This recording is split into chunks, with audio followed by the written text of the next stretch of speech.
Casey Jr. has a little bit of an interesting past. A lot of rides have tons of fun facts, tons of things that you don't know, lots of secret meanings.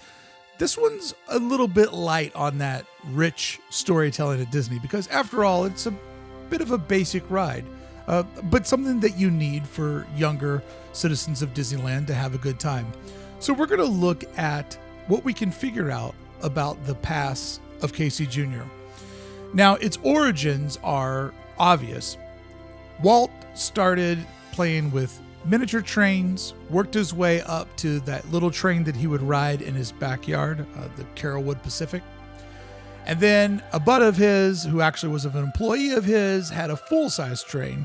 And then, if your employee has a full-size train, you start going, why don't I have a full-size train? This guy works for me. I'm Walt Disney. I should have my own train.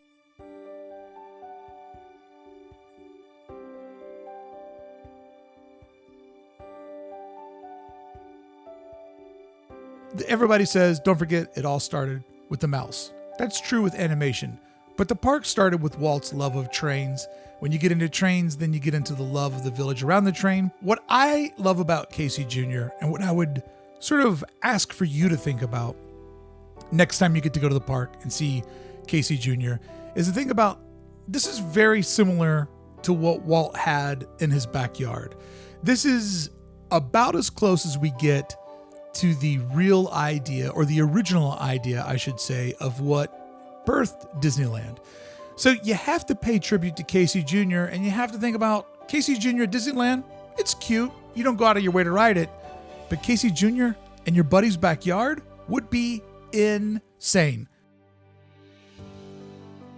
So let's look at Casey Jr. and a very interesting part of Fantasyland. Now, Walt helped design this attraction. He helped come up with the entire way that the train would run, the track that it would go on, Casey's railway, if you will. But if you look at this map that we have up, you can see up in the very back corner, behind the bushes that we go on the Small World side of the attraction, that's where the trains go sleepy sleep. That's where they go bye-bye. That's where they hang out after hours. So you can see up there at the top of the screen, that's where the trains come in and out. So in the very beginning of Disneyland and the origins of Casey Jr., it didn't have all of the landscaping that we know it to have today.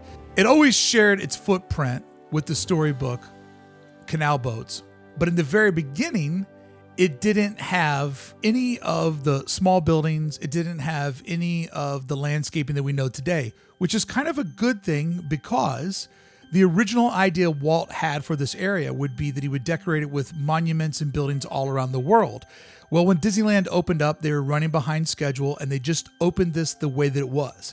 Casey Jr. did run on opening day, but they were having problems with the train actually pulling the load of the guests, so it didn't make it through the whole first day on the 17th. It would take them a couple of weeks to get it going again, and that's why Casey Jr., even though it is technically an opening day attraction, its real opening was July 31st. But in the very beginning, this was something they put together pretty quick. It didn't have the landscaping. It didn't have as much of the character that we've come to know this land for today. So this is an early view. This is a 55 view of where Casey Jr. would sit. And as you can see behind Casey Jr., that's now the edge of the park. Back where Small World is, that's not even really Disneyland at this time. So you can see that this is a very crude layout of where Casey Jr. started from. Not a lot around it. But just 5 years later, the power of landscaping really starts to take place and Disneyland starts to mature. And now Casey Jr. looks very nestled into its home spot. Here's the model that we all see when we go over into the Opera House. This shows the early footprint of Casey Jr. Now, Casey Jr., it hasn't moved. It's always been in its spot. But it's had a lot of neighbors over the years. As you can see from the model that exists inside the Opera House, it once had Captain Hook's pirate ship next to it. It had Dumbo over on its far edge. It had a lot of things kind of coming and going around it. But Casey Jr., for 65 years, as well as the Storybook Canal boats, they've been able to keep their footing but a lot of things around them have changed. So weird without Monstro. So here's an early photo of Casey Jr. back in the day. Everybody knows this fun fact. That little building there in the middle, that's a ticket booth from back in the day. The ticket booth is still there today, although we don't pay for tickets anymore. We just have a one admission into the park or an annual pass that gets us in, and we're able to ride everything. But back in the day when they did tickets, that was a ticket booth there. You can see next to the train that the Storybook Canals are just literally a canal. There's no story, there's no landscaping. It's literally just a waterway for the boat to go through. Something that is fascinating about Casey Jr. is the actual locomotive, the front cart of the train, Casey. As a lot of things in Disney, they're not what they seem. Casey is just a mascot from the 1941 movie Dumbo, the train that brings all of the animals to the circus for all of its various destinations. So Casey itself, it has gauges in it. It has a way for the guy or gal to conduct the train. That's where the cast member sits that's driving the train. However, the engine is the second cart behind it, not actually in Casey itself. Casey has no engine. Back in the day, it looked like a way more thrilling attraction without all the mounds of dirt and sort of the canopy of storytelling that would be around it. It's just a train on this sort of wild looking bridge. So in this photo, you can see Casey, the number one cart. It's just there for show. That second cart that looks like the circus organ, that's actually where the engine is. Casey was painted gold for the 50th anniversary when they went through and they painted all the original attractions gold for their 50th anniversary. Like I said, it did technically operate on July 17th, the media preview day of Disneyland. It would take 2 weeks for it to get fully fleshed out so that it could actually carry the load of the guests. So that's why on July 31st, we say, Casey Jr., happy 65th birthday. There are two trains, train number 9 and train number 7. This is number 9 that got painted gold for the 50th. This is the second cart, which is actually the engine that runs the entire train.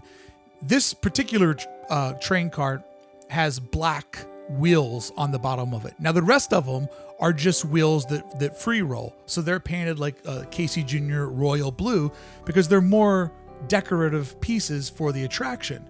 But the actual engine has black wheels on the bottom of it because those are the ones that are actually gripping into the track and doing all of the force that it needs to take the guests around the loop each and every trip. I love that it is hidden and decorated as like a organ or a steam organ that would show up and play music at the actual circus. So the blue sled and the pink sled, these were actually originally from King Arthur's Carousel. As you know, when you get onto some carousels, they have sleds behind the horses. So these came with the purchase of King Arthur's Carousel, which is the only attraction in all of Disneyland that actually existed someplace before Disneyland. King Arthur's Carousel is originally from Toronto, Ontario, an amazing city that I lived in for 4 years. No, I'm not Canadian. But these two carts were from the original carousel. But Walt wanted King Arthur's Carousel to be all jumpers, all horses that went up and down. They also added on a 4th row of horses. The original carousel was only 3 rows of horses. They added on a 4th row and made all of the horses jumpers, the ones that go up and down. When they removed the sleds, they turned them into train carts for Casey Jr. So technically, Casey Jr. is the other attraction that also has something on it that was never originally intended for Disneyland, and these carts predate the entire park. You can see there that it has the blue wheels that all of the non-engine carts have. Here's a very early look at what Storybook Canals looked like before it would go down and get reset dress, running in unison with Casey Jr. It's interesting that these two share the same footprint. They're very intertwined. If you're on a very busy park day, a lot of people would say do Casey Jr. Because you can essentially see this area in a much faster way than the Storybook Land canals. I would say if you're at the park and you want to do this attraction, this is a nighttime attraction. It is so magical at night. I love the sign here that points out, though, restrooms, telephones, everything you need is that way. But you really get an idea before the landscaping took over what a sort of a raw attraction this was. But being young, getting to ride on a train, getting to go over all these different bridges, all the different passes, like, it is pretty long, and it does have a sense of adventure that you kind of get spun out and you're like, whoa, we're going around this again? Like, they did a really good job of maximizing the footprint and putting a lot of adventure into Casey Jr. Here we can see the landscaping is starting to take place. Originally, the train was called Casey Jones Jr. Railroad. That has been abbreviated to Casey Jr. Casey Jones, as you may know, is also mentioned in a famous Grateful Dead song. So looking at the original concept art, the idea always was to take people on an adventure, to take people on a train that would literally be in a little world that had existed around it. Due to Disneyland being built in 1 year, I'll repeat that, Disneyland was built in 1 year, they couldn't get everything done. But what I love about this concept art and looking at it while we're looking at the landscaping is eventually it got there. Eventually it went to where it was supposed to go, which is one of the things as a designer, as an artist, that I love about Disneyland is they never give up on their vision. Things might start out a little bit bumpy, a little bit rough, but everything grows, everything matures, and eventually ends up becoming something that has so much history, so much emotion completely wrapped around it. Eventually it got to this spot that it was supposed to be. It just didn't start out there. If you look over the bridge in this photo, you can see the old Fantasyland train station, the old Fantasyland train depot that is no longer there. And no, that's not the Tomorrowland one. The Tomorrowland one actually sits much further up on the Disneyland Railroad. That's a train station that had to get taken out when the Small World extension was put in the park in the 60s. There are so many pieces of Disneyland history that have come and gone all around Casey Jr. This is my favorite view.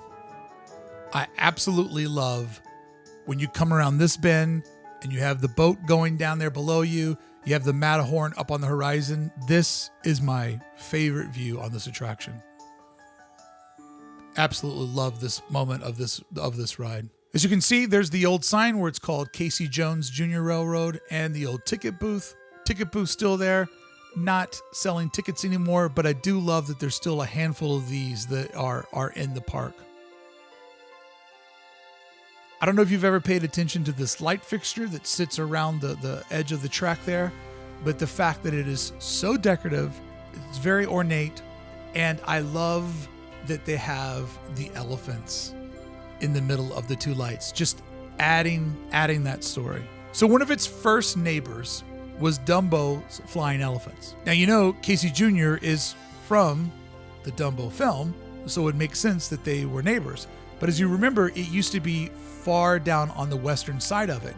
Now, Dumbo was originally planned to be an opening day attraction, but the problem is that the original fiberglass elephants weighed 700 pounds. That's not a lot for an elephant to weigh, but that's a lot for a fiberglass vehicle to weigh once you put two adults in it and you're going to spin it around in circles. So it took them a while to reconfigure Dumbo to get the elephants up in the air so that they could spin around. So Dumbo was slated for opening day, but it didn't quite make it. It would be August 16th when Dumbo would finally take flight.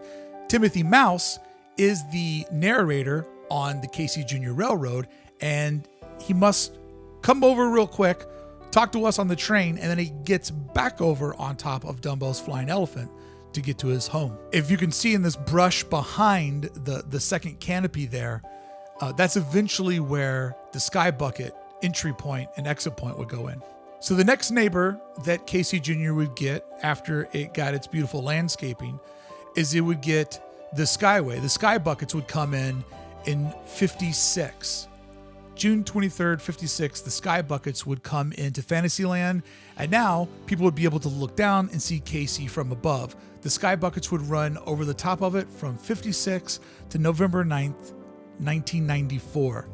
I wish those buckets were still there in the worst kind of way. You can also see in this old photo that the land has been graded all around Casey in a different way. There's now a nice little observation deck that you can sit on that has a handful of picnic tables and a nice little area to stand. This hard curb is no longer there. This area has been really graded and filled in a much different way. So here is the old chalet that you can see the chalet in the background of this photo. That was the turn for the Skyway buckets. And that was actually still sitting there for quite a long time. Just in the last, I think 5 years, they actually took out the chalet from the Sky Buckets. It was just sitting there. It was very hard to see because all the trees had grown up around it. So the next time that you go to Fantasyland and you hook a left, like you're going over to Big Thunder Trail or Galaxy's Edge, at the end of Casey Jr.'s platform, you'll see 3 little stairs that go up to a landing, and then they just kind of stop. And in front of those, there's a couple of like covered circus tent wagons where you can get snacks.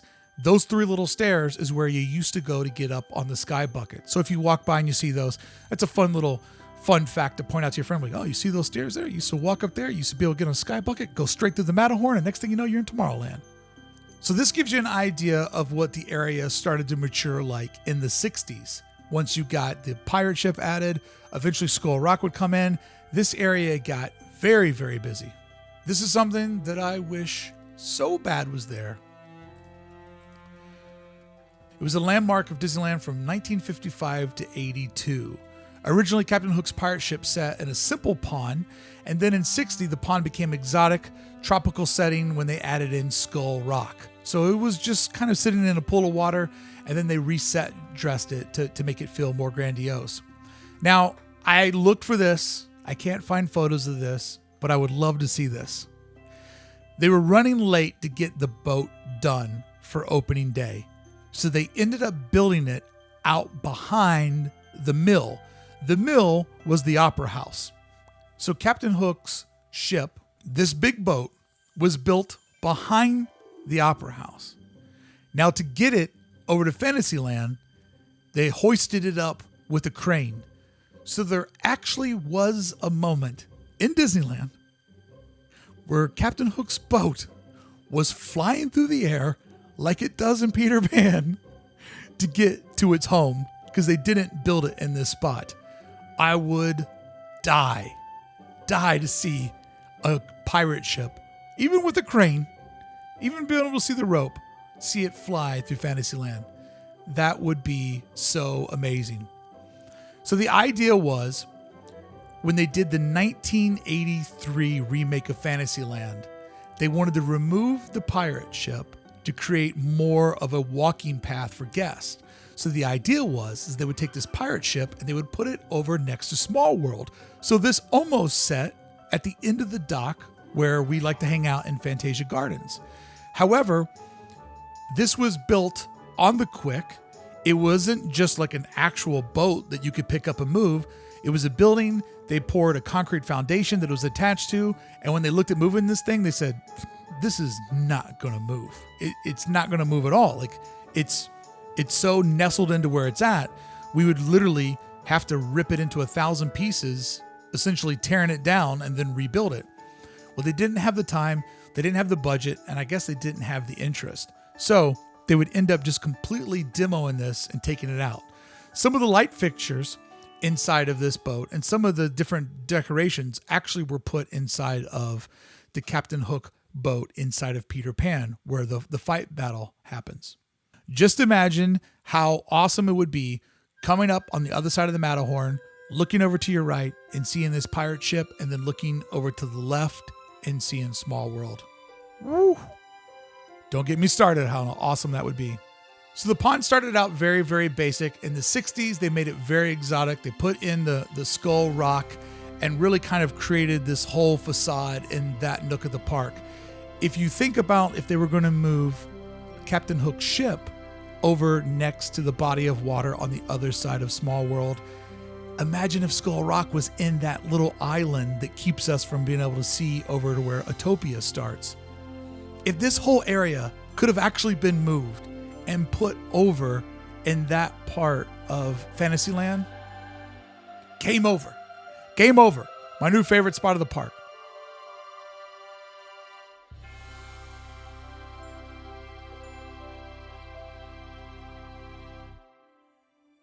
So there you go. That's sort of the history of Casey Jr. and all of the things that exist around it. But it's neat that it started out from such a humble beginning and has been able to just grow and grow over the years and sort of evolve with everything around it.